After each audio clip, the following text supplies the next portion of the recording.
Ok, então, iniciando a aula 10 e a última, né, portanto, do curso A Arte como Antropotécnica. Então, saudar a todos, boa noite. Assim como no início, né, desse ciclo, dizer que é uma alegria também, né, é importante saber concluir as coisas num mundo tão disperso, né, então, saber acabar, né, o Nietzsche também falava sobre isso aí, então, vamos tentar fazer um acabamento, não que a gente tenha esgotado o tema, nem era a nossa pretensão, mas assim, um direcionamento mínimo, né, pessoal? Então a gente está falando agora há pouco, né, aqui em off, da um certo vanguardismo, né, de estar tá abordando esse tema, alguns autores aqui, né, estão um pouco explorados ainda, não só no âmbito acadêmico, mas em todos, né, em todas as discussões aí e de temas tão urgentes, assim, tão vitais, né? Que estão batendo a nossa porta aí. Então, conceitos assim que nos atravessam mesmo, né? E nos moldam. E aí hoje tentar fazer um fechamento assim difícil, né? Como eu falei, não tem nenhuma progressão, então não tem um fim, um telos, assim, é mais uma reflexão parcial também sobre o que seria essa nossa pequena viagem, né? Então, valeu, Vinícius. Boa noite, Vinícius. Show, agora a gente pode começar. Então, temos aí o Flávio, Gregório, Caio, Vinícius, Vitória, Mirella, Viviane, Zaira, tá bom? Os outros que vão assistir aí a gravação. Então, vamos lá, né, turma? Eu vou projetar aqui. Perdi até a habilidade aqui. Não é isso.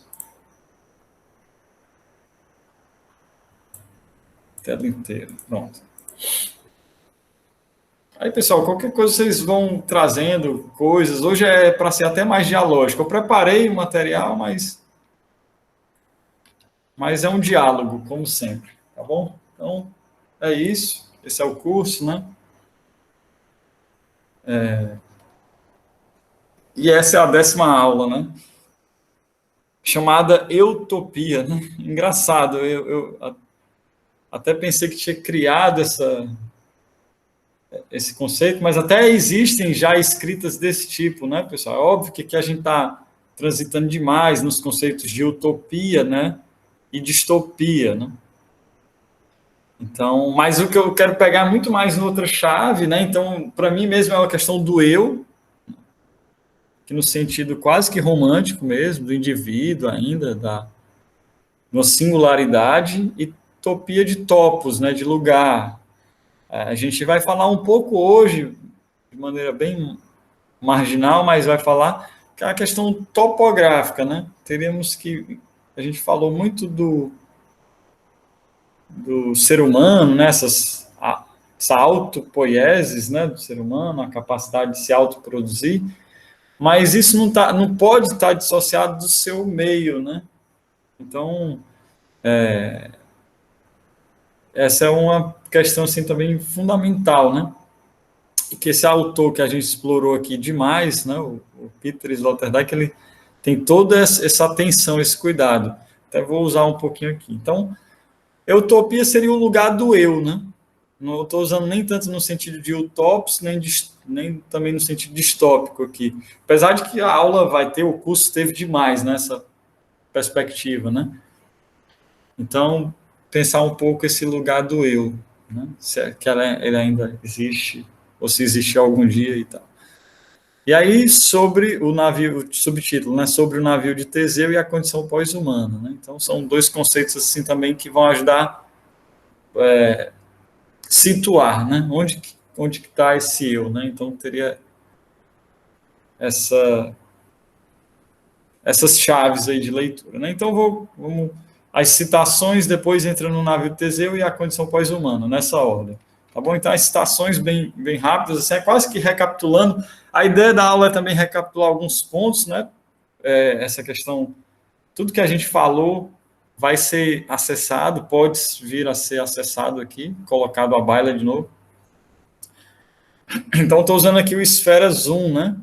Que é um trabalho, assim, totalmente, entre outras coisas, é uma topografia, né? É uma investigação do espaço vivido, né? É uma inspiração muito grande para o Sloterdijk, para escrever esse grande projeto, foi o Bachelard, né? Que é um... Aí tem a poética do espaço, enfim, né? O Bachelard bem conhecido. E bem no início, aí ele usa essa frase, eu adoro, pessoal, assim, que tem um fundo bem nietzschiano, né? E ele diz assim, a velha natureza do Homo sapiens não está à altura dessas provocações vindas do exterior. Por meio da pesquisa e tomada de consciência, o homem tornou-se o idiota do cosmos. Essa ideia é muito boa, né? Eu até peguei aqui a imagem do Caspar David Friedrich, né? Que é o andarilho contemplando aquele mar de névoas, né? Então, a gente está falando aqui do sapien moderno, né? Então, até a era lá teológica, né, pessoal, ainda até a Idade Média, assim, digamos, a gente estava, digamos, assegurados, né, pela uma providência divina, né? Aí, a partir do Renascimento, o antropocentrismo, né, toda a questão da exploração do globo, o processo de explicitação, né, pela ciência empírica experimental, tudo isso, né, vai acabar super expondo o ser humano de novo, né, a esse exterior que ele é extremamente avesso, né, perigoso, e até nos termos do Sloterdijk vai dizer que é monstruoso, né, vou falar muito essa palavra hoje, né. Então, para o Slotter, na verdade, a gente está assim habitando no monstruoso, né.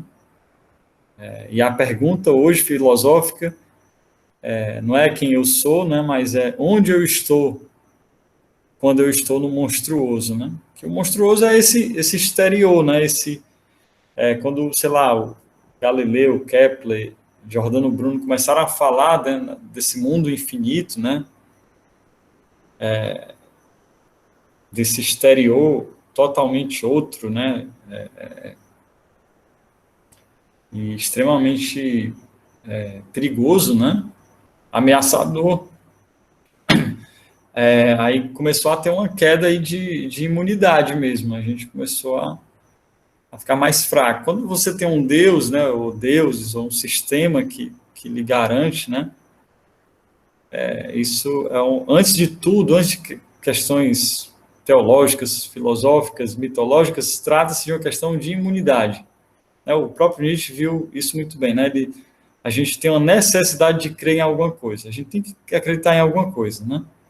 Pode ser numa figura híbrida, né, com cabeça de chacal e corpo humano, né, como no Egito, pode ser num senhor barbudo, né, com cara de sábio, na tradição cristã e tal, pode ser com elefante de não sei quantos braços, como lá nos hinduístas e tal, né, eu acho. Então, não importa, você pode acreditar em, né, praticamente qualquer coisa, todas essas crenças, elas vão lhe garantir uma certa imunidade, né? Então, essa é a ideia. Mas aí a modernidade, ela fez ruir, né? Ela relativizou todos esses sistemas, que são sistemas de crença, mas são sistemas imunológicos. E aí, de novo, o ser humano está aí, né? Como o idiota do cosmos. Idiota é uma palavra que Dostoiévski usou, Nietzsche usava, o Sloterdijk retoma, né? No sentido... É lá do sentido grego ainda, né? O idiota é aquela pessoa que está até meio alheia, né? A questão da polis e tal. Então, o idiota é o que não sabe de algumas questões. Então, a gente se tornou o idiota do cosmos. Muitas coisas aí, né? Bilhões de galáxias, estrelas e tal, a gente não sabe o que é que tem por aí, né? Então, isso Essa é a condição do ser humano moderno, pós-moderno, chame como quiser. Tá bom? Então, eu trago a imagem do Caspar David Friedrich, porque é isso, a gente está olhando esse horizonte que ele é turvo, né? Ele é embaçado, ele é vaporoso, assim, a gente não sabe o que é que tem, né? É extremamente enigmático essa situação, né? E aí, ainda nessa pegada aqui, usar um pouco também o Pós-Deus, esse livro inspirou demais o curso, né? É o livro, assim, um pouco mais recente aí, já falei. E lá eu acho que é o último ensaio, né? Esse livro tem vários ensaios, o Sloterdijk, ele pega até um capítulo aqui do Esfera Zoom e monta, aí ele pega texto, ele vai montando aqui um Frankensteinzinho, né? Assim, ele vai montando aí e ficou legal, ficou legal. E ele faz uma costura bonita. E aí, no último, eu acho que até sobre o William James, ele faz um paralelo William James e Nietzsche, muito bonito. Não dá para esmiuçar agora, infelizmente, posso voltar se vocês quiserem, mas tem um momento lá que ele vai falar essa questão do, né? Porque é uma pergunta que assaltou vários especialistas, assim, né? Astrofísicos, neurocientistas, psicólogos, etc., né? Que a pergunta é o que é o mundo, né? E o Sloterdijk, ele tem uma visão não holística, né, da realidade, pessoal. Um dos grandes problemas, e aí o William James estaria também nesse aspecto, o Nietzsche demais, que foi a questão de certo ideal, né, de um todo, né? Um todo, uma forma bem imperial, assim, né? É só lembrar lá o exemplo fantástico da Torre de Babel, né? É aquela tentativa do ser humano criar um grande todo, uma grande coesão. E aí o próprio Deus vai lá e brinca, né? Embaralha as línguas e tal e destrói, porque não existe esse uno, né? Esse todo, ele é uma ficção, né? Ele não é possível assim no mundo empírico, né? Então, quando a gente fala mundo, já é uma abstração, sabe assim? E aí o Sloterdijk fala dessa questão monstruosa, né? Então ele diz lá em um determinado momento, né? Sem ponto de recuo transcendental, né? Então não tem mais essa muleta metafísica divina, né? Estamos inseridos no monstro mundo, né? Então, mais do que nunca na história, o ser humano ele está mundificado, né? De fato, a gente está no mundo mais do que nunca. E outra coisa importante a gente é o próprio mundo, né? Nós somos o mundo também, né? Essa é uma das questões lá até que eu não desdobrei tanto, mas a própria ideia de Gaia, né? Aí na esteira do Bruno Latour e companhia, é um sistema bem complexo, né, que inclui aí, inclusive, essa variável humana, né? Então, não existe o mundo e o homem. O mundo, Gaia já é uma complexidade, a potência humana já está intervindo, né, em todos os aspectos, né, desse sistema, né, dessa nave, né? É uma ideia bem legal, né? O próprio nome planeta, não sei se vocês sabem, pessoal, significa errante, né, lá do grego. Então, a gente explorou isso em outro curso, né, de que o próprio planeta, a gente tem a ilusão de que está parado, mas a gente está viajando a 1,7 mil quilômetros, algo assim, né? Então, é muito veloz, né? Então, a nave, e a gente vai falar já do navio Teseu, né? A gente está nessa nave também, tá bom? Então, fica aí de pano de fundo também. E essa nave, ela é monstruosa, né? E ela navega por oceanos ainda mais tenebrosos ainda, né? É só lembrar lá da Idade Média, né? Tinha toda essa ideia, né? Atrás do horizonte haviam monstros, né? Era aquela frase "Hic sunt dracones", né? Aqui há dragões, né? Onde tinha o desconhecido, né? O não mapeado, o não cartografado, havia dragões, né? Haviam monstros. Então, essa é a nossa situação, dada pela própria técnica, né? Isso é um paradoxo, a gente já explorou bastante, né? Quanto mais a gente sabe, né? Explicita, mais a gente fica impotente, né? A gente se percebe como seres extremamente frágeis e irrisórios, assim, né? Diante do cósmico, né? Dessa potência maior aí. Tá bom? Aí mais um ainda nesse a título de como é que chama aqui? Toda aula eu falo as primeiras frases, eu esqueci agora aqui na literatura. Enfim, essas frases. Epígrafe. Epígrafes, valeu, Caio. Obrigado aí. Então, as epígrafes, que toda aula eu falo e esqueci. Aí, muita coisa para falar, pessoal. Então, além do lugar, do locus, né, do topos, a topografia, essa questão aí já adiantei, tem muito essa questão do eu, né? E aí eu fiquei pensando obras e obras e me veio assim, uma obra que particularmente foi decisiva, assim, e esse curso tem muito uma coisa biográfica, autobiográfica e artística, né, como eu falei, espero que tenha para vocês também, eu tenho acompanhado as atividades e sinto que tem, então, autorreferencial, né, muitas vezes, então essa obra aí, eu acho que, para quem já teve acesso, né, à poesia do Augusto dos Anjos, acha incrível, né, e ele é um cara, assim, muito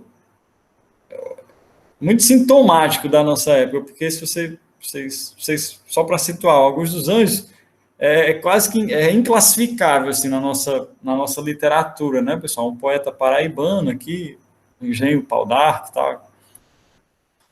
E ele escreveu um único livro, basicamente assim, né? Ele mesmo financiou, ele e o irmão, chamado Eu, né? Olha aí, é um título assim bem estranhíssimo, né? Ele fez em caixa alta, inclusive, por isso que a aula de hoje, uma das razões, né? Não sei se vocês perceberam, tem toda a caixa alta, né? É uma estética aí. Tem alguns artistas que fazem isso, né? A Orlan, que eu usei. Então, essa coisa da caixa alta é quase como se fosse uma entidade, né? Então, o eu é aquilo que é mais íntimo, quando em caixa alta se torna uma outra coisa, né? Tem esse paradoxo aí. O eu do Augusto dos Anjos, ele é tudo menos, assim, esse eu, não é aquele eu lírico, assim, romântico, porque ele vai se servir de um vocabulário muito tecnocientífico, né? A influência maior do Augusto dos Anjos, mais do que os simbolistas, os decadentistas, a influência maior do Augusto dos Anjos era a filosofia, né? Schopenhauer, ou ainda mais, eu acho, figuras assim da biologia, do naturalismo, né? Herbert Spencer e companhia, né? Então, Darwin, né? Uma certa leitura darwinista, né? Então, você vai encontrar na poesia do Augusto dos Anjos assim, termos extremamente esquisitos assim na poesia, né? E ele vai falar do eu como algo quase que um acidente, né? Uma coisa bem da química, né? A bioquímica, né? Ele reduz o ser humano basicamente a essas questões, né? Tem pouco espaço assim para um psicologismo, um lirismo e tal, sabe? É uma coisa bem de um animal assim, né? Biologizante, né? E aí, esse poema está bem no centro do livro, né? Tem todo. A Fortuna Crítica vai explorar muito, né? Esse livro ele é muito curioso, tem muitas coisas, e no meio dele tem esse grande poema, talvez um dos maiores poemas aí da história da literatura brasileira, chamado Os Doentes, né? A gente falou na semana passada de síndrome, né? A vida e o ser humano como uma espécie de patologia, doença, né? Moléstia. E aí o Augusto dos Anjos ele intensifica aqui um pouco e é só que ele está falando lá né, da época dele, das pessoas, mas a gente poderia expandir um pouco, né? E aí várias vezes ele repete esse eu, né? O eu que é extremamente, como eu falei, quase que uma carcaça, assim, não, é só um cadáver adiado, assim, né? Algo que está só esperando mesmo ser consumado. E aí, mas eu peguei esse trecho aí, eu acho que é a os últimos versos aí, né? Ele diz assim: e eu, com os pés atolados no Nirvana, né? É um paradoxo, né? Nirvana é aquilo mais alto, né? E ele diz atolado, né? Bonito isso aí. Acompanhava com um prazer secreto a gestação daquele grande feto que vinha substituir a espécie humana. Né? E ainda ele é tudo rimado, né? No Augusto dos Anjos. É lindo. E aí, por que eu trago isso? Primeiro, a coisa do eu, a gente vai tematizar hoje um pouco, e a questão de que essa expectativa, né, de algo que vem, né, aí já está sendo, já está em curso, né, o pós-humano, o transhumano. Tem um conceito aqui que a gente vai explorar do homem novo, né, um conceito bem utópico aí que atravessou várias culturas e épocas. Então, é só para dar o clima da aula, tá bom, pessoal? Só o clima. Aí agora eu vou mais direto. Eu queria que vocês ficassem com essa ideia de idiota do cosmos, esse eu, que na verdade é uma entidade muito mais complexa, né? Não é um eu egóico, identitário, meramente, né? Depois do Harari fica difícil, né? O ser humano, o indivíduo não existe, não, tudo é divisível, né? Aí o Augusto Nunes, ele é bem nessa linha, né? Então, até o átomo é divisível, imagina o indivíduo, né? Então, esse é o clima, eu sei que não é dos melhores, mas a gente encarar como que é, né? Então, aí tem a ideia do navio de Teseu, que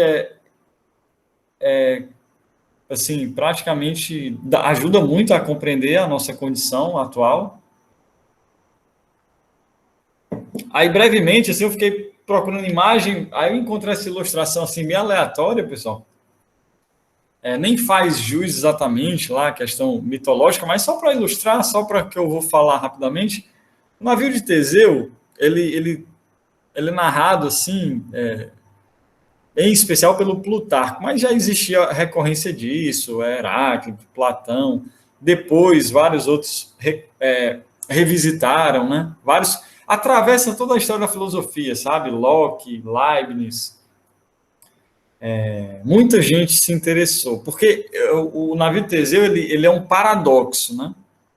Ele é uma proposição paradoxal, né? Porque basicamente é assim, o Teseu, o herói ateniense, todo mundo conhece, a gente já falou bastante aqui de mitologia grega, né, pessoal? Tematizou aí vários, né? O Prometeu, o Ícaro, né? Fora outros assim que a gente tangenciou também, né? E aí o Teseu hoje, para finalizar, e o navio dele, né, muito importante, basicamente ele fazia várias missões, né? O Minotauro, por exemplo, ele derrotou lá o Minotauro. Todo problema que surgia ele queria resolver, né? Um herói mesmo no sentido forte da palavra. E aí, numa dessas missões, né? Ele uma missão longa, ele teve que ir mudando, trocando peças, né? Dessa embarcação, desse navio. E aí o Plutarco e aí vários outros pensaram assim, imaginaram, né, hipoteticamente, a embarcação do Teseu, ela foi tão modificada, né? Ou seja, numa determinada missão, né? Você trocou lá a vela, a proa, o leme, o mastro. Então, ele vai mudando ao longo, né, de um ponto a outro. E aí eles imaginaram, vai ter uma hora que isso não vai mais ser, não vai ter mais nenhum componente, digamos, entre aspas, original, né? Aí a pergunta é a pergunta filosófica. Esse navio, tecnicamente, né, que foi totalmente modificado, ele ainda continua sendo o navio de Teseu, né? Vocês pesquisarem, vocês vão encontrar várias versões sobre isso. Isso é grosso modo, né? Tem várias implicações. Essa pergunta suscita várias outras. Esses filósofos que eu falei, fora outros, tentaram responder esse paradoxo. A ideia hoje aqui é pegar mais a essência, né? Que no fundo, a gente não está falando aí do navio de Teseu, mas do próprio humano, né? E é isso que a gente vai tentar entender, pessoal, né?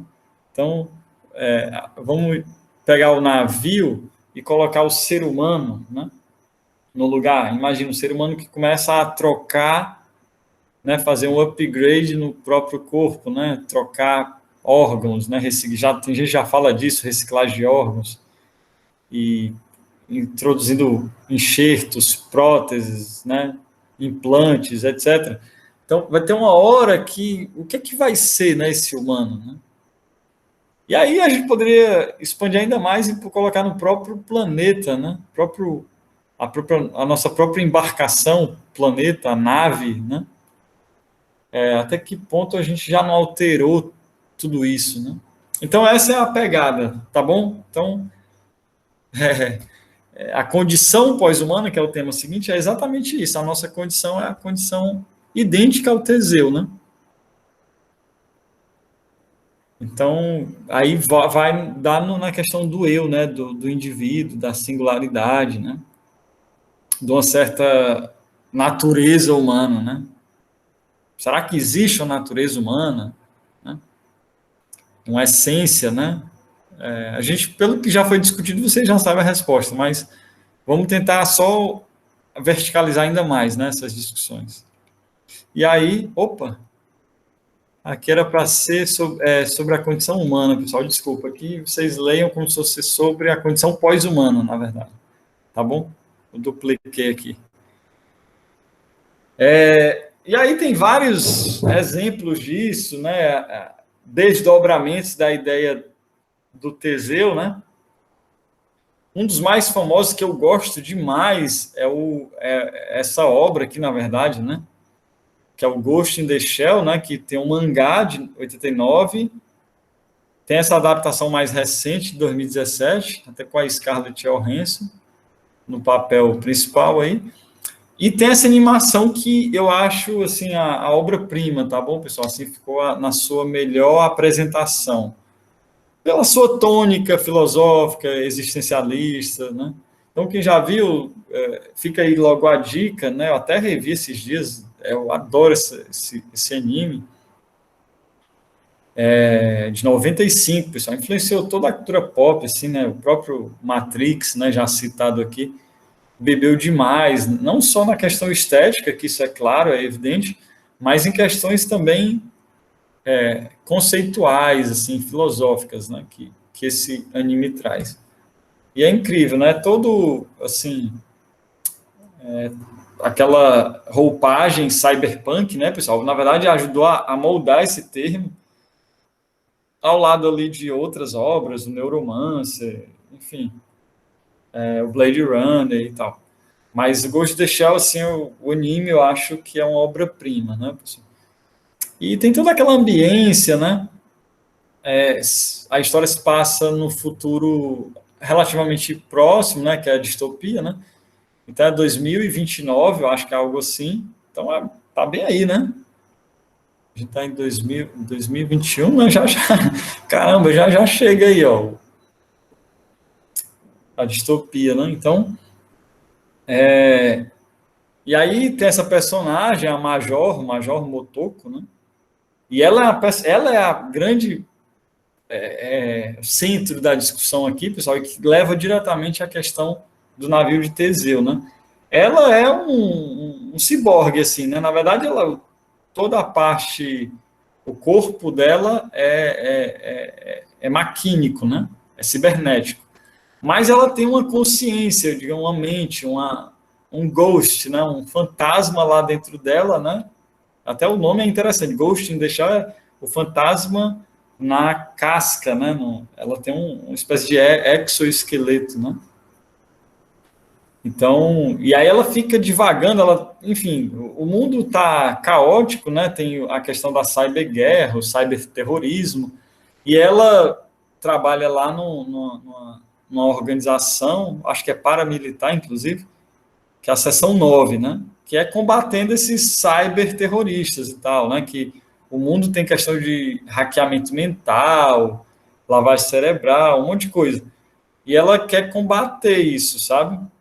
Ela e essa seção, essas pessoas. E aí, é bem complexa a trama, mas o que eu quero retirar aqui dessa obra é essa discussão, né? que ela se faz ao longo, né, da história, porque o que é que define o humano, né? Eu seria só o meu cérebro, só a minha consciência, e se um belo dia que não está tão longe, a gente conseguir transferir, né, essa consciência, né, fazer o backup disso que eu chamo de eu para algo extrínseco ao meu corpo, né? Isso ainda permaneceria sendo o eu, o mesmo eu né, que vos fala, né? Agora, será que seria, né, essa questão?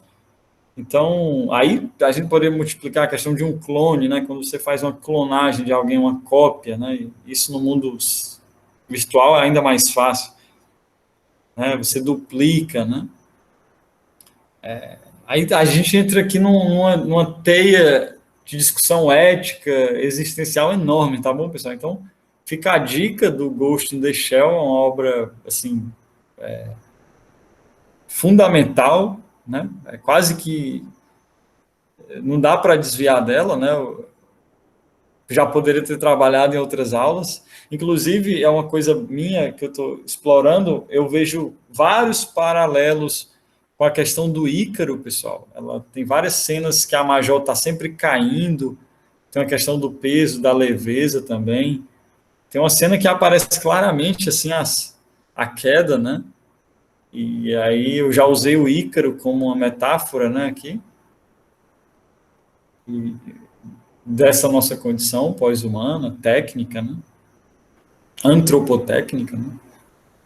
Então, aí tem essa adaptação, eu acho ela visualmente bem resolvida, tem problemas aí de enredo e tal, mas vale a pena quem quiser também uma coisa mais pipocão, assim, mais leve, tá bom? Tem essa versão, a Vigilante do Amanhã, eu até nem gostei também muito da tradução, enfim, mas é bom, visualmente é incrível, assim, não é tão fiel assim. Eu tenho um mangá, até tenho aqui. O mangá é muito bom também, mas o anime eu acho que é demais, assim, pessoal. Eles pegaram o suprassumo e fizeram uma obra-prima, assim mesmo. E aí, pessoal, para trazer assim para o nosso mundo agora mesmo, que aí a gente está no terreno da ficção, aí parece que não, isso é viagem da mitologia, dos mangakás e tal. Mas aí já, agora em 2019, 2020, né? As duas mulheres que ganharam o prêmio Nobel aí de Química foi aí em decorrência da questão do DNA, né? Uma tecnologia CRISPR, né? Não sei se vocês já ouviram falar. Eu conheço só assim o básico, né? Não saberia falar aqui no sentido mais tecnocientífico, mas sim no impacto disso, né? Que basicamente com essa tecnologia você consegue editar o DNA humano, né? Eles chamam até de tesoura genética, né? O DNA tem lá os códigos, né? E aí, pelo código, você consegue prever, mapeando, né, esse DNA, sequenciando, né, eu acho. Você consegue ver vários problemas, né? Várias características. E aí, por meio dessa técnica aí que elas desenvolveram, essas químicas, você conseguiria fazer edições, né? Retirar algumas coisas, né? E aí tem um lado positivo, óbvio, né? Tem gente que já está aplicando isso aí, por exemplo, ó, essa tecnologia CRISPR para bebês que são resistentes ao HIV, né? Por exemplo. Só que a discussão vai mais além, né? Esse tipo de intervenção você vai poder fazer lá no embrião, por exemplo, né? Vai ter uma hora vencida aí a pauta bioética, você vai conseguir modificar, né? Então, já, assim como já tem várias coisas geneticamente modificadas, aí, transgênicas, né? A gente consome e tal, o próprio ser humano seria o próximo produto, passo, né? Isso já está em curso, né? Nos Estados Unidos em especial, né, pessoal? Então, era o que a gente estava discutindo aqui, Caio, em off, né? Antes de iniciar a gravação. Então, a questão da eugenia, ela não acabou lá no nazismo, pelo contrário, ela foi incorporada e exponencializada pela o neoliberalismo aí, norte-americano em especial, né? Então, é tudo muito prático, pragmático, né? Não tem muita discussão, né? Na época lá da Segunda Guerra tinha um ar um pouco macabro, assim, né? Hoje isso tem um ar, é esse ar, né? De que é um benefício, algo que vai dar uma melhoria, né? Então, curioso, né, essa questão. Depois a gente pode voltar, a gente já discutiu um pouco, né, essa coisa, a tecnologia eugênica, né? Até eu já também indiquei lá o artigo do Slaughter sobre isso. Mas tá aí, pessoal, o pessoal ganhando prêmio, né? E a ciência já fazendo esse tipo de coisa. Então é como se o ser humano fosse tipo um livro, né? Você vai recortando, vai recombinando. O medo que dá, o mesmo lá do Frankenstein, né? O Victor Frankenstein ficou assustado, não com aquele monstro apenas, mas na possibilidade daquele monstro, junto com a sua parceira, que ele também criou, né? Deles se multiplicarem, né? Então a questão não é hoje você eventualmente, pontualmente, livrar alguém de uma deficiência, nem sei se diz assim, mas é um problema, né, de saúde. Pode ser bobagem, uma calvície, sei lá o quê, não, uma visão, um daltonismo. O problema é se a gente começar a mudar isso lá, tal como o Admirável Mundo Novo, né, uma obra que a gente não explorou muito, né, mas se a gente começar a ter esse controle da natalidade, né, em, em útero ainda, né, in vitro, né, se a gente começar tal como o Victor Frankenstein, montar, né, esse ser humano, então o cabelinho de uma cor, a pele, ele ser mais inteligente, ser mais atlético, ser mais isso. Então, a discussão aí ética também é importante, né? Então, só para dizer que essa alteração, essa nossa carcaça, essa embarcação, ela já está sendo modificada, né? Aí a gente vai ver até que ponto isso já está se dando, né? E aí mais uma sessão. Hoje eu quero terminar logo, pessoal, para a gente ir para os debates, certo? Mas está difícil. Eu criei essa sessão aí faz tempo, inclusive, não tinha pensado isso aí, que é brincando, né? A exposição do eu no Palácio de Cristal. O Palácio de Cristal é uma ideia do Sloterdijk, ele tem até um livro, ele pegou lá do Dostoiévski, né? E basicamente ele faz uma descrição do nosso mundo. O Palácio de Cristal é um edifício, né? É é da arquitetura ali, né? Do final do 19, né? Na verdade, meados, né? Depois ele vai até o final do 19, né? Mas ele pegou fogo e tudo, mas era uma arquitetura assim, bem naquela pegada Art Nouveau, né? Que é basicamente o ferro forjado, ferro fundido e o vidro, né? Tem toda a inserção desses materiais e que pareciam estufa, né? Assim, vocês já viram imagens de estufa, né? Eu até poder ter trago aqui seria melhor. Mas eu acho que tem aqui a capa.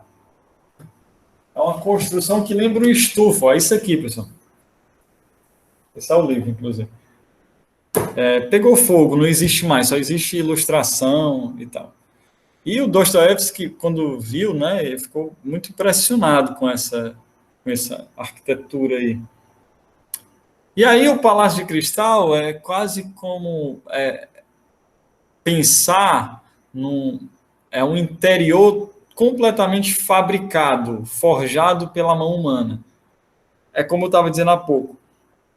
A própria planeta, né, o mundo, né, se quiserem, ele já é uma arquitetura, um lugar totalmente modificado, né? A gente mudou absolutamente tudo, né? é uma estufa, né? Tem até o efeito estufa, né? Para brincar, mas a gente tem essa coisa, né? Tem até aquela frase do Baudelaire, né? Inspirado nas Flores do Mal, né?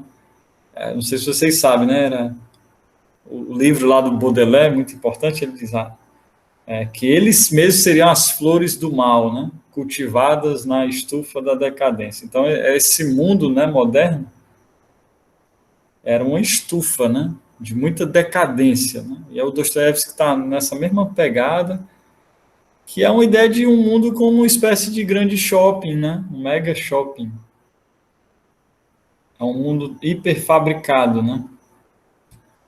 E aí entra a discussão da exposição do eu, né? Então, no Palácio de Cristal, o Palácio de Cristal abrigou a exposição universal. Também teve várias, né, no século XIX, pessoal. Então, tinha as exposição universal e aí eu fiquei pensando esse eu, né, que também é exposto nesse lugar, né? Quase como um produto, como uma obra, né? A gente está falando de antropotécnicas, né? Uma escultura de si. Então, esse eu está sendo exposto nesse lugar. Então, é algo artificial colocado em outro, não, numa estrutura também expositiva e totalmente artificial. Então, essa discussão, né? Então, e é uma posição que ela já é deslocada, né? Por isso que é exposição. Não tem uma posição, já é sempre um escorregadio, né? Aí, vide aí, né, a questão virtual, por exemplo, né? O que é a nossa posição aqui agora, né, pessoal? A gente está num meio extremamente frágil, né? Extremamente pueril. Já se cair, oscilar aqui a internet, a gente cai a conexão, né? Isso é um meio totalmente artificializado, né? Criado também. Então, o Palácio de Cristal compreende muitas coisas, né? Mas é esse mundo, é esse o nosso mundo, né? Então, a gente falou aqui, quando falou de selfie, né? As redes sociais, aquilo é a exposição do eu no Palácio de Cristal. Eu até tinha pensado nessa chave aí, quando eu criei esse título, né? Então, porque uma selfie não sou eu, né? Mas eu estou me expondo ali, eu estou duplicando esse eu. Então, mas aquele lugar também não existe, né? É outra coisa, é um outro artificial, um outro artifício. E eu não estou entrando aqui no juízo moral, é fenomenológico, é pensando mesmo a coisa em si, né, pessoal? A coisa, o fenômeno, né? Não a coisa em si, que não é outro problema, mas o fenômeno, né? Enquanto tal. Então, aí umas frases aqui, aí eu peguei demais aí uma antropologia do ciborgue, né, que reúne alguns textos, entre eles essa apresentação do Tomás Tadeu e o texto clássico aí já indicado da Donna Haraway, né, pessoal, o Manifesto Ciborgue, que eu recomendo, assim, eu queria terminar esse curso, mais do que, além do Slaughter, leiam esse livro, é um livrinho, pessoal, então, difícil de encontrar ele, mas tem suas formas, né, um livrinho curto, e tem lá 3 textos, né, eu acho 3 textinhos, né, inclusive o Manifesto Ciborgue da Donna Haraway, que eu vou usar aqui também. Mas tem esse texto antes, que é o Tomás Tadeu, ele traduziu, né? Salvo engano, ele traduziu também o livro, o manifesto, e ele faz uma espécie de apresentação, né, da obra, e é intitulado Nós Ciborgues, né? E aí ele já inicia lá dizendo assim, ó, a subjetividade humana é, hoje, mais do que nunca, uma construção em ruínas. Né?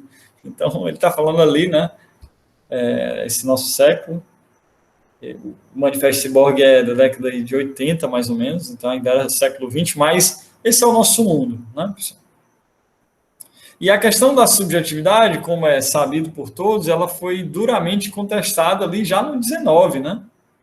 A questão, quando você entra aí, Freud e companhia, né, o próprio Nietzsche, né, ele vai dinamitar totalmente essa coisa do eu, né?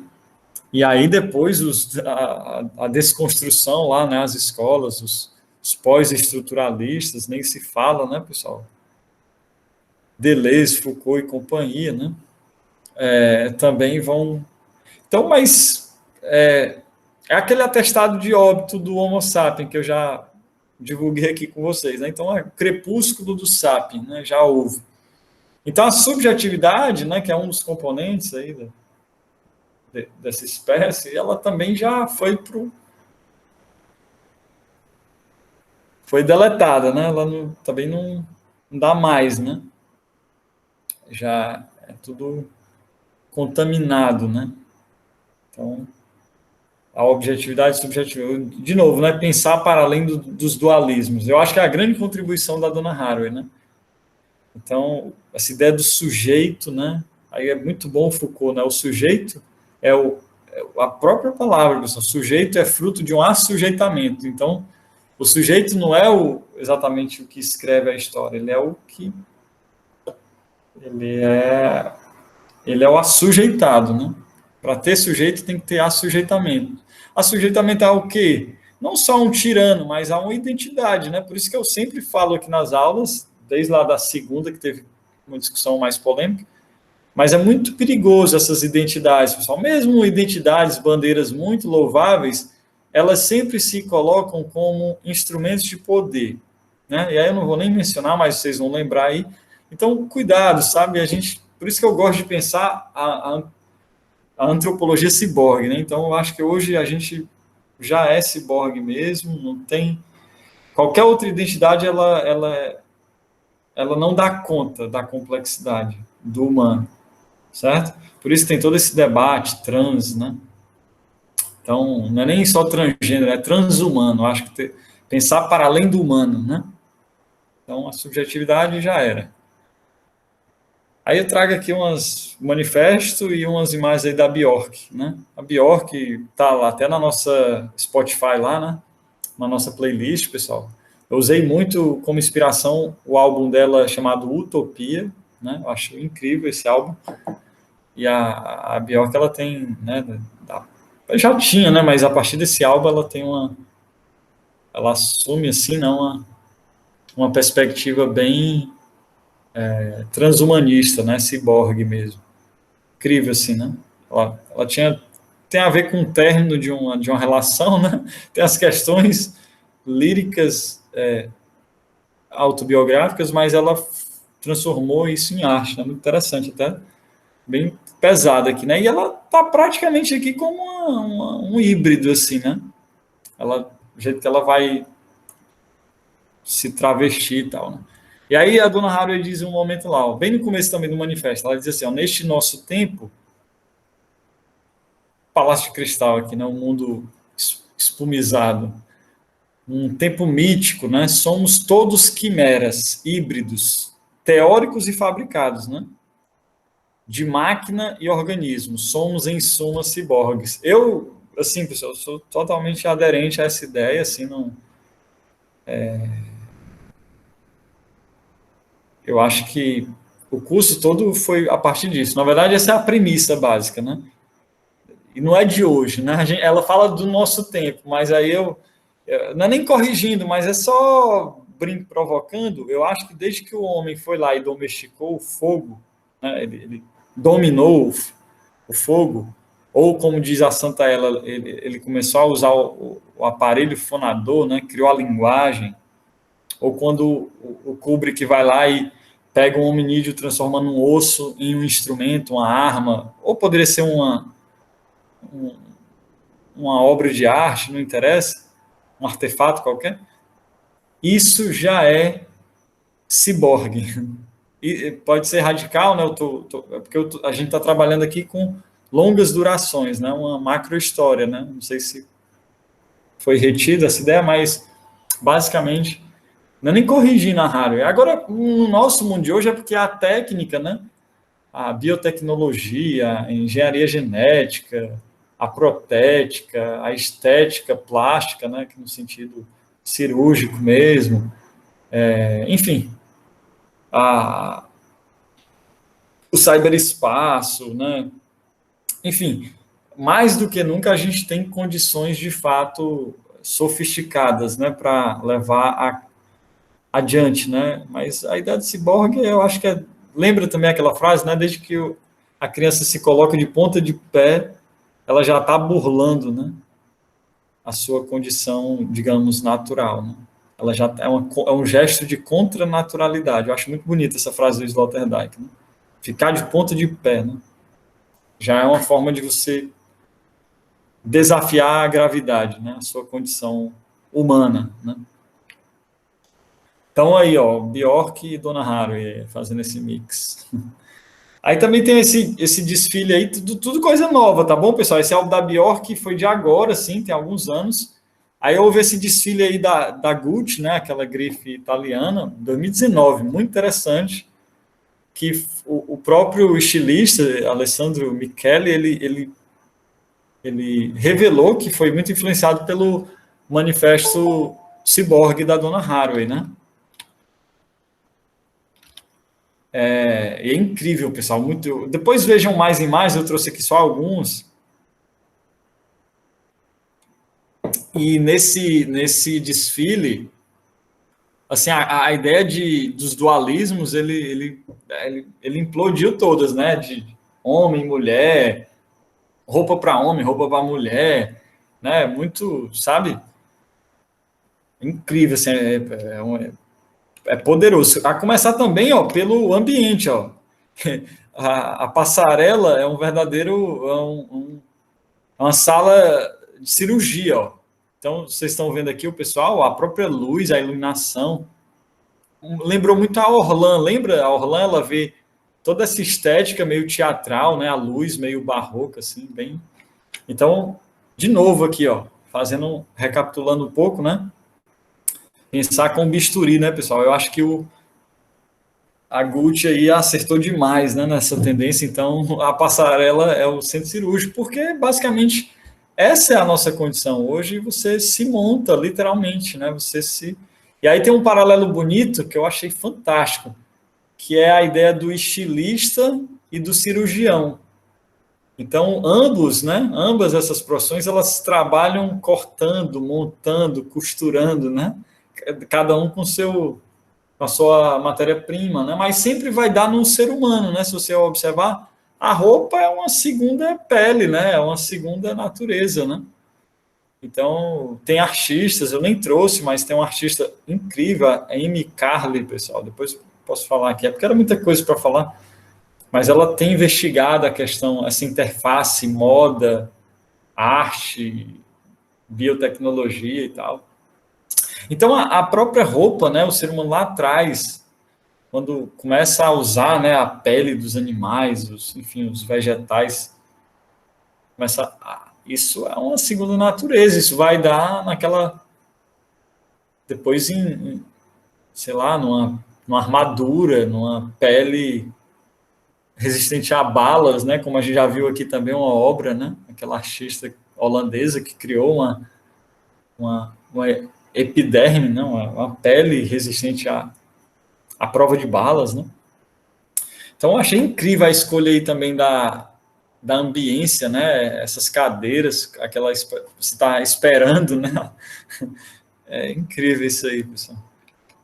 E aí tem as imagens, eles fizeram também umas esculturas 3D, assim, né? Impressão 3D, né?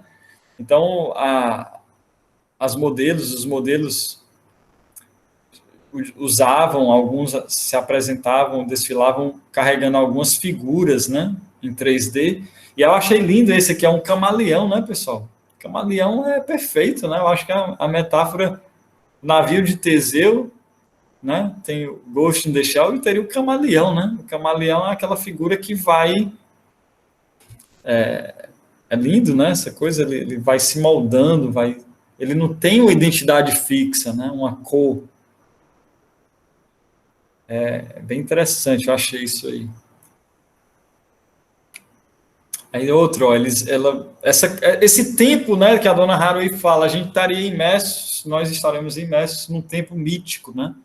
Então todo mundo é híbrido hoje, né? A gente virou essa coisa. Então a quimera, o centauro, lembra essas figuras mitológicas? Então todo mundo tem um pouco de quimera hoje, dada a condição ciborgue, né?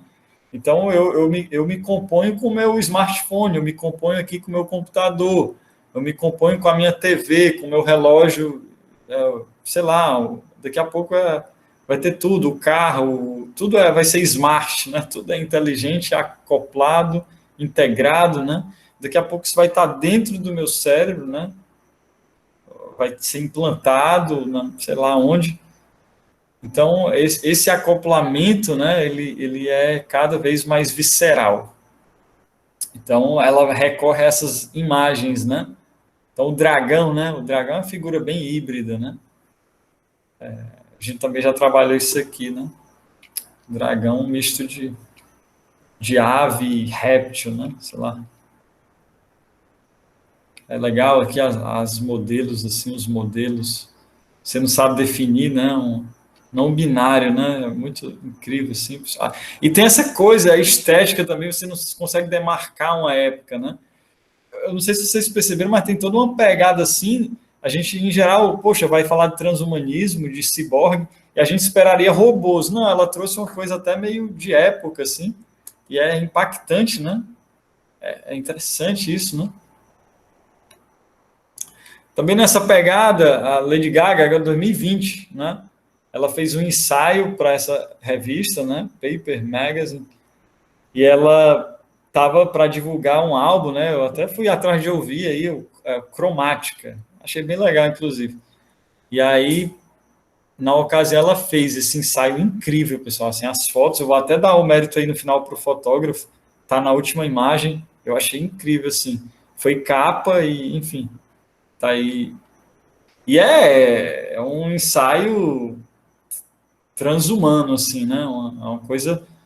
Pode que os cavalos, ó, todos cibernéticos, assim, né? A Lady Gaga já é uma figura bem, assim,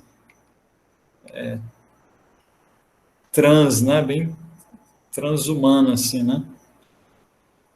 Até o Caio tinha falado, né, da questão do body modification, ela tem toda essa questão, né? E aí outra frase aqui do Tadeu, Tomás Tadeu, né, para a Antropologia do Ciborgue. Achei incrível isso aí, pessoal, olha aí, ó. Isso é forte, viu? Implantes, transplantes, enxertos, próteses, né? Seres portadores de órgãos artificiais, seres geneticamente modificados, anabolizantes, vacinas, psicofármacos, estados artificialmente induzidos, sentidos farmacologicamente intensificados, a percepção, a imaginação, né? A tesão, superatletas, supermodelos, superguerreiros. Aí ele vai falar de clone, vai embora.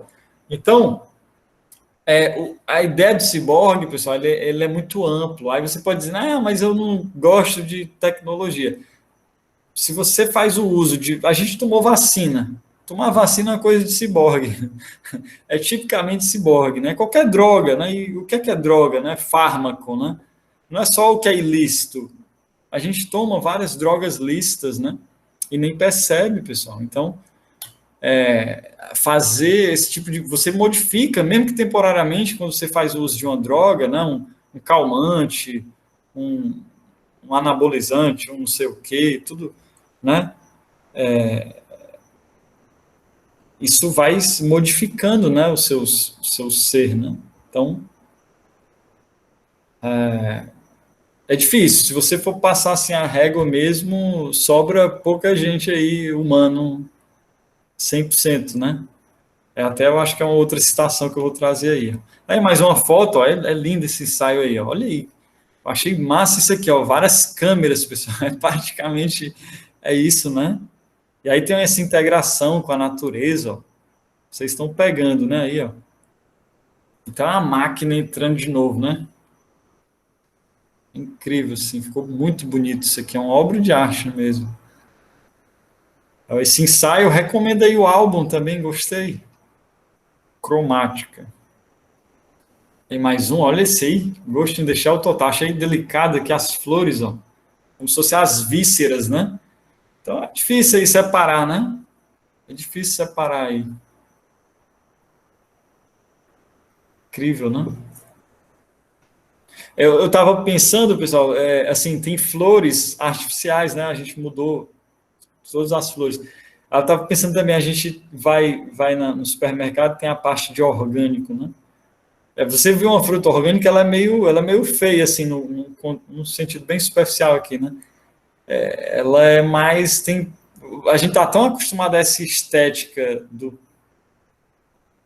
daquilo que é alterado, modificado, né? Que é humano, né? Que é no sentido de alterado pela mão humana, não natural. Que assim, quando você vê uma coisa orgânica mesmo, ela até é feia, assim, você não, a gente, né, a maçã tem que ter aquele brilho, aquele vermelho, né? Por aí vai, né? Então as flores, a mesma coisa também, né? Então, curioso isso, né? Aí vai na frase forte aqui da Dona Haraway, né? Aí eu botei também aqui uma obra do Geiger de novo, que eu acho que o Geiger ele é muito interessante, depois eu falo. Mas olha aí, ó. Uma das mais importantes questões de nosso tempo é justamente onde termina o humano e onde começa a máquina. Ou, dada a ubiquidade, né, a onipresença das máquinas, a ordem não seria inversa, né? Onde termina a máquina é onde começa o humano. É só ver aqui a Lady Gaga de novo. Ó. O que é que difícil, né? Aqui, né? A integração é extrema, né? Ou ainda, né, dada a geral promiscuidade entre o humano e a máquina, não seria o caso de se considerar ambas as perguntas simplesmente sem sentido? Aí é a pergunta, né? Boa. Então, até peguei essa imagem do Geiger, porque ele falou de promiscuidade, eu acho demais. O Geiger tem uma coisa meio erótica, assim, né, pessoal? Ele faz, eu até peguei leve. Tem umas imagens deles, assim, bem quase pornográficas mesmo. Então, ele tem toda essa relação quase sexo, quase não, é sexual mesmo. Então, homem-máquina, né? O ser humano e a máquina, né? Aqui a Lady Gaga tem muito, né? Uma das coisas que acusaram esse ensaio dela foi de uma certa pornografia. Eu não acho, eu acho que é bem belo. Porque o pessoal confunde, né? Erótico com. Mas, enfim, isso é outra discussão besta. Mas existia essa relação mesmo, né? Até eu vi uma amiga uma vez postou, né? Ela brincando, né? Que a gente vai dormir com os celulares na cama, né? Uma coisa bem erótica, né? Assim, você vai pro celular dormir, né? Claro, ela falou isso numa espirituoso, né? Mas olha aí que interessante, analisando do ponto de vista freudiano, né?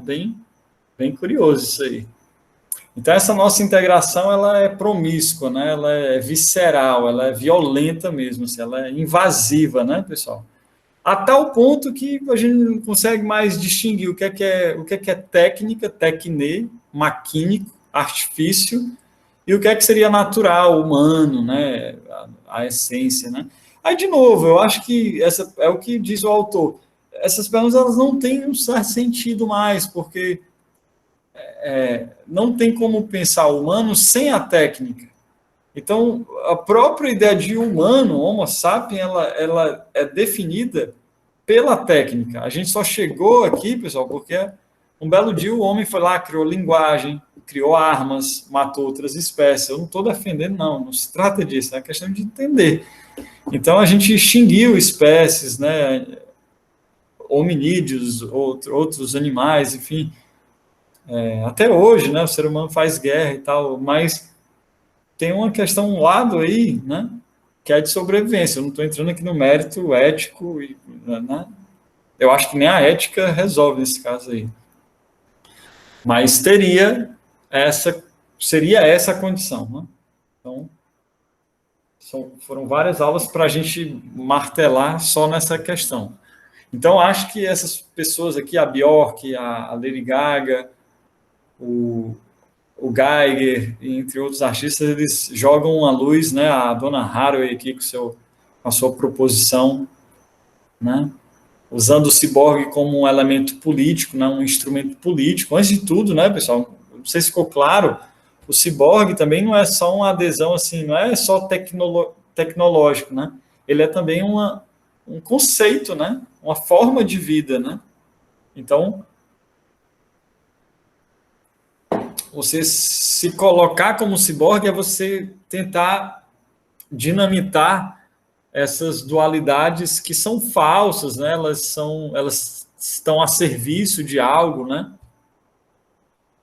E que mais atrapalha do que ajuda, né? Então, o ciborgue é essa figura híbrida, né? E que é muito potente para para essa política, se ela é micro ou macro, teríamos que debater, mas ela é uma política, né? No sentido forte aqui, né, da palavra. Ah, e tem esse álbum aqui também que me inspirou muito, eu acho que desde a adolescência, na verdade. Eu estou falando muito na primeira pessoa, pessoal, porque é um exercício artístico, como eu já comentei, então tem uma carga autoral, autobiográfica, autorreferencial, né? Espero que isso tenha para vocês também, vocês consigam trazer elementos do itinerário vital de vocês, né? Essa é a ideia também do curso. Esse álbum eu acho incrível, a obra do Marilyn Manson, mas esse álbum aí de 98, chamado Mechanical Animals, né? Animais mecânicos, né? Muito, muito forte, é todo o conceito da obra, um revival aí do David Bowie, né? Claramente, né? Ele cria essa personagem. O Bowie criou lá o Zig, né? Zig Stardust. O Marilyn Manson criou o Ômega, né? O Ômega, que é aquela última letra, né? Lá tem o Alpha e tem o Ômega, né? E é uma figura, uma entidade alienígena, assim, né? Sem sexo definido, vide aí a capa, né? Que foi até bem censurada na época. E é uma figura, assim, que ele tinha tudo para ser a figura mais artificial, menos humana, e na verdade, quando ela cai aqui na Terra, né? Ela vê que os outros, né, são verdadeiros animais mecânicos, né? Ele tem mais humanidade do que os próprios seres humanos, né? E aí tem toda assim, as letras, o conceito da obra, os clipes, né? Os clipes são incríveis, assim, né, pessoal? E é uma obra, eu acho que fica a dica, não dá para esgotar, mas o Manson, ele faz aí uma coisa bem legal, sabe? E tem essa fusão grande do homem com a máquina. Assim, várias referências ele usa aí, muito boas, né? Além do Bowie, ele usa claramente o Jodorowsky, o Nietzsche em alguns momentos, enfim. Ele já tinha usado, né, no Anticristo Superstar. Por aí vai. Pessoal, adiantar por causa da hora, eu quero deixar um tempinho aí para discussão. Aí tem essa pauta que eu vinha adiando, né, que é o homem novo, né? Que é um conceito utópico que atravessa aí desde o cristianismo, olha aí como é forte, né? Desde o cristianismo, né? O super-homo, ao Nietzsche, com o Übermensch, né? O além do humano, até mesmo os fascistas, né? Aí a ideia do homem novo mesmo. Então, é um conceito muito amplo e é quase que um destino, assim, né? Então, tem toda essa ideia, essa expectativa. Lá atrás eu comecei, né, com alguns dos anos. Então, é esse ser que vai substituir a espécie humana, né? Para o Harari é o Homo Deus, né? Então, a gente está falando, no fundo, da mesma coisa, de novo, né? O que é esse indivíduo, né? O Kubrick também tem lá, né, no final da 2001, o Odisseia no Espaço, aparece aquele feto no espaço, né? Enfim, então, aí eu brinquei aqui, botei o underline, né, que é bem desse mundo virtual, e aí separei o N do resto o homem no ovo, né? O homem novo, aí o ovo é uma coisa de início, de gênese, né? Então é uma espécie de involução, né, pessoal? Aí a minha crítica, não é nem crítica, mas é uma suspensão, né? Inexato, como sempre. Aqui não tem verdade, não tem. É sempre dual, mas no dualismo não partidarizado, né? É agônico, né? É uma batalha interminável. Então é pensar, né? Esse homem novo, ou será que é um homem novo ainda, né? Sendo no início, né? No estágio embrionário. Aí vocês vão entender o porquê aqui, tá bom? Aí eu pego algumas imagens, só imagem. Tinha vários textos, eu já indiquei lá um texto do Tens de Mudar de Vida, que ele fala só sobre isso, né? Que a esquerda lá, né, investiu bastante, né, os verticalistas, pode voltar nisso aí, mas aí tem umas obras incríveis, né, pessoal, que surgiram quase que resposta, né, essa ideia, e aí tem essa obra aí do Salvador Dalí, né, Criança Geopolítica Observando o Nascimento do Homem Novo, olha aí. E aí é incrível, né? Assim, é uma obra surreal, difícil de fazer uma análise, levaria tempo, mas basicamente aqui o ovo é o próprio planeta, olha só, o próprio globo terrestre, ó. E aí tem uma figura aqui, ó, lembra muito Eva, né? Uma Eva meio raquítica, assim, meio decadente, né? E aí tem a criança e ela está apontando para esse nascimento desse homem que nasce, curiosamente, no continente norte-americano. E, e aí tem várias coisas aqui, tem uns detalhes, pessoal, eu posso ver, ó, no continente africano aqui tem uma espécie de lágrima, né? Muitas coisas. E aqui a gente está, o quadro é de 43, né? Então o mundo ali plena guerra, né? Assim. Então, que homem novo é esse, né? Então, essa pauta estava discutida ali. E que espécie é essa, né? Que vai sair, que vai ser gestada, né, pessoal, disso aí, né? Aí essa palavra aí, geopolítica, né, que estava tão em voga. Então, fica aí a discussão, depois a gente pode voltar, é uma obra fortíssima, né, assim. Aí tem mais um aqui, ó, é tudo meio da época, né, do Davi Alfaro Siqueiros, né, o muralista lá mexicano, ali da época, né, Diego Rivera, Orozco, né, só os...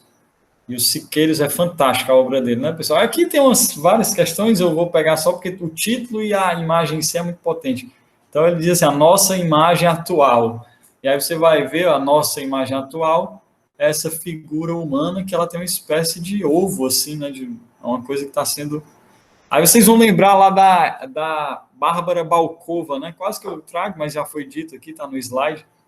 Aquela artista que faz as máscaras, né? E uma das máscaras é um ovo, né? Ela usa uma textura, um material que lembra muito um ovo, né? E a cabeça e o ovo, né? Isso é muito curioso, né? Então, de novo, não é um produto acabado. Esse pós-humano, esse transhumano, ele não é uma meta, né? Ele é um devir, né? Ele é algo em trânsito eterno, né? Então não está acabado, né? Essa ideia do acabamento tem mais a ver com o último homem lá nietzschiano, né? O homem cansado, anestesiado, né? Uma espécie de narcose existencial, né? Quase que um defunto, assim, que morto-vivo, né? Então é uma outra pegada, né? E aí mais uma, várias imagens assim só para dar o chocar mesmo, mas sempre o surrealismo, né, pessoal? Assim, é muito forte, Magritte, né? Esse quadro se chama perspicácia, né? Olha aí, perspicácia, né? Quando você entende uma coisa, você vê lá na frente, né? E aí no trabalho é um autorretrato, né? Que é o próprio René Magritte, e ele está olhando para um ovo e ele está pintando uma ave. Olha aí que eu acho incrível assim, as sacadas do Magritte. Assim, é muito fiel, o mais filosófico dos pintores, assim, ó, eu acho, né? E é isso, né? Aí essa imagem teria aí o Nietzsche, teria o Ícaro, né? Essa coisa do voo, né, pessoal? De novo, né? A verticalidade, né? Então tem muitas coisas aí, né? Mas a perspicácia é ver isso, né? Tem, tem uma frase boa do Emerson que eu poderia ter trago, né? Ele diz que mais ou menos isso. Ele diz que em cada semente, né? Em cada semente potencialmente esconde milhares de florestas. É uma coisa assim que ele. Depois eu posso pesquisar a frase direito, mas é isso. Em cada semente, uma semente tem milhares de florestas ali, né? Olha como é poderoso, né? Porque é isso, né? A gente vê como uma forma estagnada o ovo, né? Mas o ovo ele é uma potência, né? Ele é uma potencialidade, ele é algo que vem a ser, né? Ele não é isso aí, ele vai tornar-se, né? A lagarta, aí tem o casulo e ela vira a borboleta, né? Então é a metamorfose. Acho que é pensar mais nesses termos, né? De o ser humano como algo que está... Era Heráclito, né, pessoal? Só que a gente esquece, né? A discussão lá filosófica do ser e do devir, né? A gente aposta muito no ser, quando na verdade o que existe é o devir, o vir a ser, né? Então, nunca existiu, né, esse ser humano intocado, puro, né? Uma essência, né? Na verdade, sempre a gente foi produto de nós mesmos, né? Assim, a gente sempre esteve fabricando a si mesmo, né? Então, a autopoiese, a antropotécnica, ela nos é inerente, né? Essas obras dão, tipo, jogam uma luz, né? E aí tá acabando, tá acabando. Peguei aquela famosa frase atribuída ao Protágoras, né? O homem humano, ele é a medida de todas as coisas. Aí eu peguei parodiando, né? O pós-humano é a medida de todas as coisas, né? Então, na verdade, não é o humano como uma essência, algo estacionário, né? Mas é o pós-humano, né? O além do humano. Eu queria ter usado esse termo, né? Além do humano, né?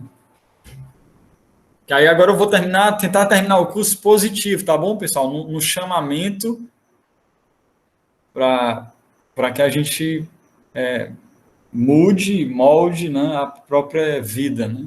Então, essa é a ideia aí.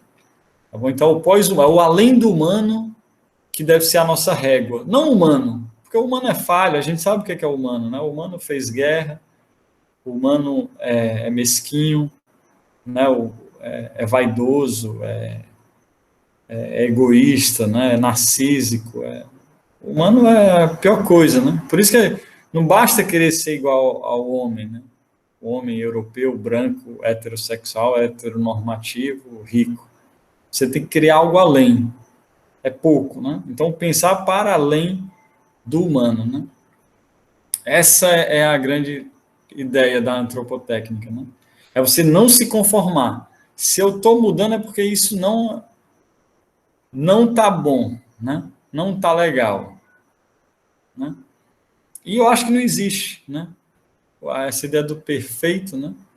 Perfeito é o que se perfez, né? O perfeito é o acabado e não tem acabamento, né? Se você acredita que tudo eternamente retorna, não tem o totalmente feito, né? Não tem o telos, não tem o fim, tá bom? Todo fim já é um começo, né? Também abre outras possibilidades, né? Aí estamos finalizando aqui ainda. Aí, então o que é que seria isso, né? O Sloterdijk, ele na esteira ali dos verticalistas e tal, dessas pessoas que estavam pensando no homem novo, né? Ele vai pensar lá que essas pessoas queriam mudar mesmo, pessoal. Eles queriam era no sentido da, da engenharia humana mesmo, assim, a engenharia queria mudar mesmo, assim, né? Aí eu até peguei aqui a imagem da Orlan, né? Eu não tinha usado, que é a Orlanoide, né? Ela criou um duplo dela, né? Que é um androide, um ciborgue, assim, dela mesma, pessoal. Faz os movimentos, depois vejam os vídeos, é incrível isso aqui, ó. É um duplo, é ela, de certa forma, né? Aí ela. E aí diz assim: artistas do nível de Shakespeare e Goethe já não criariam dramas, né? Mas homens e grupos humanos. Então é de novo aquela coisa, contra a arte das obras de arte. Então não é o drama, o que me interessa é criar o próprio humano, né? Singularidades antrópicas, antrópicos é que é feito pelo ser humano, né? E escultura social, lembrou até o Joseph Beuys, né? Depois devia ter trabalhado esse conceito na aula 2. Mas escultura social, né? Ao lado das quais obras da antiga história da arte seriam como exercícios preliminares inanimados, né? Então, no fundo, esses objetos, esses artefatos, pessoal, eles dizem pouco se você tomá-los como um fim em si.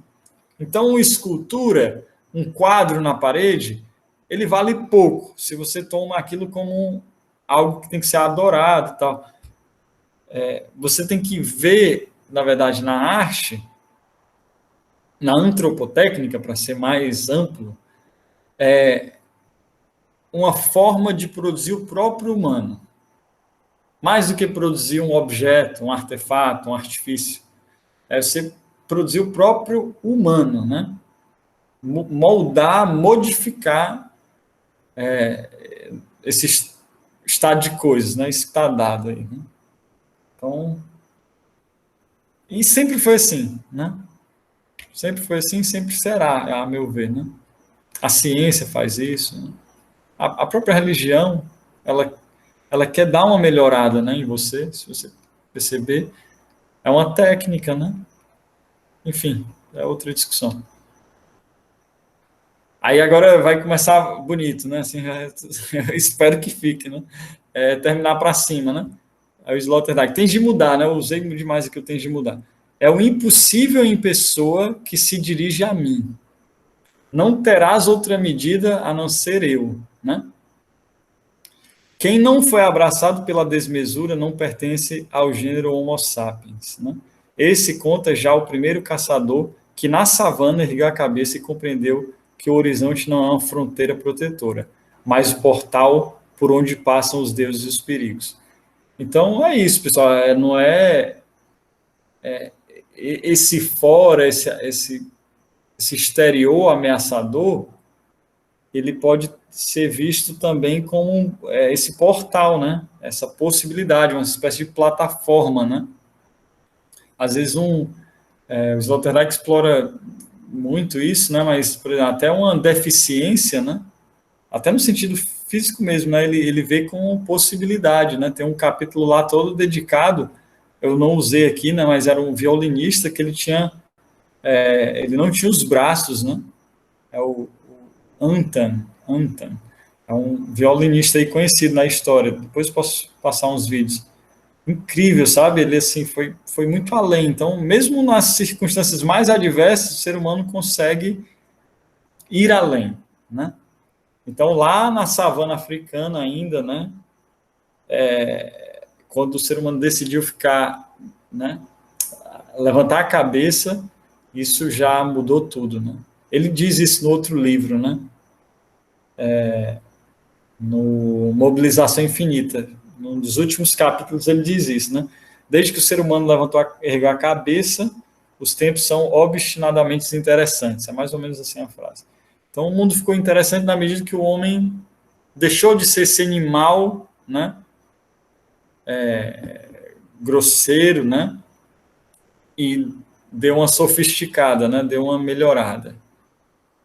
Aí eu botei aqui até o homem vitruviano aqui, né? A medida, né? Então, o pós-humano é a medida das coisas, né? Então, essa questão, né? De que você a desmesura, né? Você ser abraçado pela desmesura. Achei bonita essa frase, né? Quem não foi abraçado pela desmesura não pertence ao gênero Homo sapiens, né?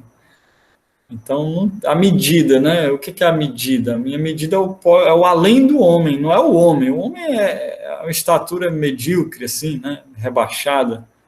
Eu quero que está além, né? Eu quero muito maior, né? Aí, pois são os atratores, né? A gente teria que eleger aqui, né? Figuras muito sobre-humanas, né?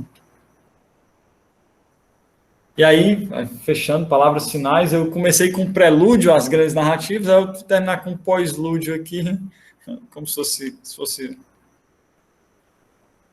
fosse música, né? Aí eu termino com o Slaughter, pessoal, porque eu acho que é justo, né? O título, inclusive, do curso, né? E é o que a gente tá falando, né, Caio? É um autor pouco explorado e, assim, gigante, né? Merece. Não sei nem se merece, né? Não é questão só de mérito, mas é porque é urgente, né? Ele está fazendo uma obra incrível, assim, grandiosa, viva, né? Um pensador aí contemporâneo mesmo, né? Tá aí produzindo. E eu acho que ele lançou uma luz bem interessante. Claro que não dá para separar, né? A Dona Haraway, a Wilhelm Flusser, a gente usou a Hannah Arendt, a Paula Sibilia, o Foucault, o Pierre Hadot. Tem muita gente, não é só ele, né? Até porque ele já se apropria muito. De novo, né, questão, o eu já é um outro, né? Então não tem essa coisa, mas marcadamente a obra dele privilegia esse conceito tão explorado nesse curso, né, chamado antropotécnica. Eu disse para vocês, quase todo o livro dele, assim, o que eu tenho lido, eu encontro, né, vestígios desse conceito, interesse, né, pela autopoiesis. É quase que onipresente mesmo. Então, a contribuição é enorme, tá bom? Então, fica a dica. Assim como fica a dica dos outros, né? Eu aconselho demais aí o Manifesto Ciborgue, da Donna Haraway, não só para a aula de hoje, mas para tudo, né? E entre outros autores que a gente tanto trabalhou aqui também, né? Tá bom?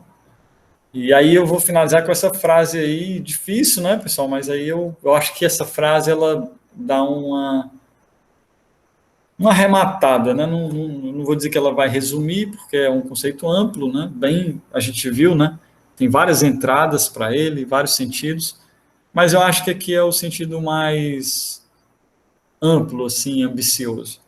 E aí ele diz assim, ó, por antropotécnicas, entendo, né? Aí eu me aproprio mesmo aqui.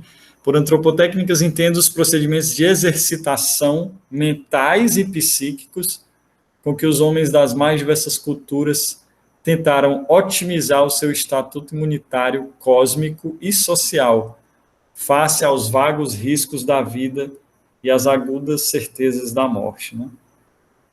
Então, acho que dá quase que vários conceitos que a gente trabalhou, né, pessoal? Então, com exercícios, não apenas manuais, né, artefatos, né, artesanais, mas exercícios espirituais, né, mentais, psíquicos, né? Que essas culturas, a gente viu aí Egito, né, o Imhotep é egípcio, né, mas vários outros que a gente tratou aqui, né, cultura judaica, cristã, oriental, ocidental, né, todas as épocas, mais ou menos, a gente trabalhou, né, sem uma abordagem anacrônica, transversal, morfológica, né, mais do que linear, cronológica. E aí a questão de imunidade, né, um conceito que o Sloterdijk dignificou bastante na obra dele, né, então a questão imunitária, né, a questão, e a gente está vivendo aí uma pandemia, né, então a imunidade ficou ainda mais, né, urgente, assim, né. Então esse monstruoso, né, que nos